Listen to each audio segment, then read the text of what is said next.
I'm vocal empowerment coach Todman. Thank you for joining me on this episode of Discovering Core Vocal Power, where you learn through the vocal journey of others how to become a more empowered singer. We'll be looking at American Idol Season 9, Episode 3, January 19th, 2010. So first off, I wanted to mention Shania Twain was one of the judges tonight, and I thought she did a great job. I thought her comments were appropriate and helpful for the singers. I also want to let you guys know that if you were featured on tonight's show, you can read vocal advice from me. That's right, I took notes on the entire show. Even if they didn't give your name, I may have mentioned you and given you constructive advice. If you go to idolvlog.com, you can read about what I had to say about your performance. But we're going to get right to the fun part and talk about the most entertaining person of the evening. Boob flexes? Oh my gosh, Amy Lang, I gotta hand it to you, honey. I'm jealous. This lady was able to move her boobs at least 4 inches while singing a song. And how was one able to do that? Let's talk about that in a minute. First off, I want to comment on why I don't think they chose you. Even though you had a good voice, you started your song off passing out. That's not a good idea. If I drop to the ground and then suddenly begin singing my song after 30 seconds, and by the way, I was actually scared. I thought that you had really passed out. But you start singing that song, you can't expect them to take you seriously. That's too dramatic. But my favorite part was your boob flexes. Now, how does one do this? Abs in and up, diaphragmatic support. So Amy, you actually have a really strong core to be able to do that. But you also need to have a little more than I do on the upper end to be able to get them to move that far. Brian Krause. Oh my gosh, you were in the army? Big dude, strong dude. Hi, my name is Brian Krause. And then you decide to sing Tiptoe Through the Tulips. Tiny Tim is your idol? Hey, that's fine. You had pretty good... See, I'm doing this. Now, let me explain. Vocal coaches do stuff like this all the time. It's like, what are they talking about? Long chords, short chords. Okay, I'm going to try my best to explain how this whole thing works. Vocal lesson for tonight. Guys, I'm addressing you first.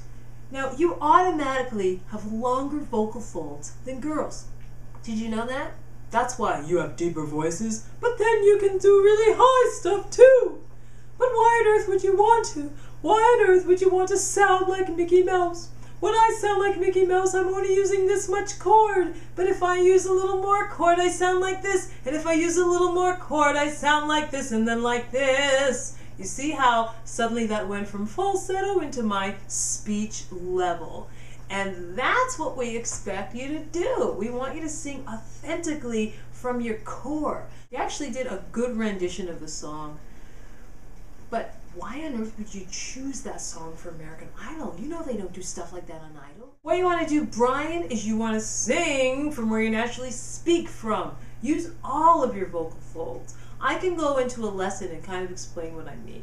Alright, let's take Singing 101. You have your vocal folds, right? Your vocal folds are housed by your larynx, and your larynx is in your Adam's apple.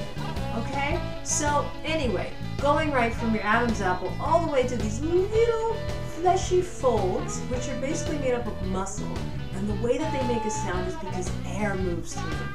We want the air to move through them. Okay? When I'm singing in my chest voice, which is like my speaking voice, everyone go like this. You feel your hands kind of buzz? That means I'm using more chord. Like a dude, right? Girls, we can speak in chest voice too. It's just, again, men have longer chords, so they're going to get a lower sound. Kind of like if I use all the chord, if I take my guitar and I don't put my finger on it to make the chord shorter, the string shorter, I get a low sound. But as soon as I put my hand on there, see how that note all of a sudden becomes higher? That's what our vocal folds do. Except they're not just sitting there, they're doing this between 200 to 2,200 times in 1 second. Lower notes, your vocal folds do this slower, and then higher notes, they do it a lot faster. I'm simplifying, I'm showing you this way so you can see, but really it's like this inside of your voice. Why am I explaining this? Because men, you have longer chords, you have a lower voice. Why do you guys always want to sing so high like we women? Just know that where you speak is where you naturally sing. So pick a song that suits your voice and a song that you can commit to the message to. Now, Brian, I'm not saying that you didn't commit to the message, because you really were committed with your facial expressions and everything. It was almost too dramatic. That's too dramatic for American Idol. Okay, sweetie? Curly, you did the same thing, except you sang Maxwell's A Woman's Worth. And what did you do? You sang the song that only Maxwell can really sing and be taken seriously singing, because he's Maxwell. Obviously, you can sing. So again, pick a song that suits your voice. Just when we thought that only guys could make such a mistake, Alana Halbert comes along and does the same thing. And I will always love you. I'm doing this with my fingers to show you. I'm only using a third of my chord. Why on earth, sweetie, would you want to sing that high? Were you trained by a classical vocal coach? Were you trained classically? In classical music, we're trained to sing in our head voice instead of singing what would be a more natural voice and using a little more chord. And so they wanted to know, does this girl have the power? Does she have the And they said, hey, sing it here. And you went, and you couldn't quite get or align with what they were telling you. Why?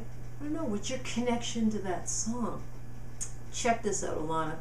If you can just say, and I will always love you. Just say that. And I will always love you. And I will always love you. And I will see how I just sort of sang it where it was natural? That's what they were trying to get you to do. Do this. Mum, mum, mum. When I do this, mum, mum, mum, I'm using more chord. I'm not just in my head voice, and I'm not in my falsetto. I'm in my middle voice. And that's where it gets really exciting. When we sing mum, mum in this middle voice and use more chord, we can have more power and connect to our audience more. But that's why people get vocal coaches, because we help you balance. Earlier I said your voice is made up of air and muscle. And as you move up through the registers, the amount of air that's needed changes. We actually need less air as it gets higher with more support. And so as you're singing, oh, my support level changes and my air changes. And most people are going to pull or do something silly. And then that's where they find songs that make them do silly things. And then they get on national TV. Here's what I want you to remember. Number one, pick a song that's in the right key for your voice. And number two, connect to the message of the song.